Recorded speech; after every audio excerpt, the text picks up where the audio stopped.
त्यो भएको कारणले गर्दा हामीले नमान्ने हामी पनि भोट दिने हुने हामीले अब जाने तर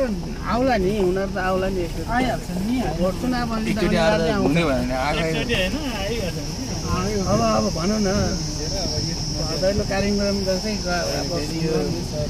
त्यो अब गठबन्धन भएर यसो के मिलाएर हाल्छ नि पार्टीहरूको पार्टी बिचको त्यही भएर होला यो तिहार पछि समय नै छैन नि त्यति गठबन्धनको गठन भए एक्लै हिँड्न नमिल्ने अनि गएर सँगै हिँड्नलाई उनीहरूलाई लिएर हिँड्नु पर्यो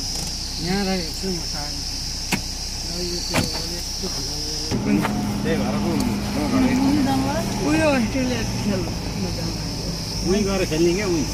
राष्ट्रिय टिममा परेन जसले के छोड्छ परेन हुँदैन राष्ट्रिय खेलाडी नि हो त त्यो त टिममा यता पिचपट्टि अब पिच जाने राष्ट्रिय टिममा परेन भने चाहिँ जाने होला कि रन्जित सर उहाँ चाहिँ गौतमको आफ्नै ठुवा है मलाई थाहा छ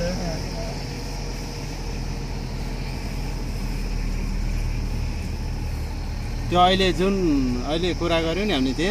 त्यो पहिला त्यो दाइसँग ऊ चाहिँ गौतमको चाहिँ आफ्नै मामा फेरि त्यो युद्ध देखेकै मान्छे त्यो गौतमको एउटा बाइक लिनु पर्यो क्या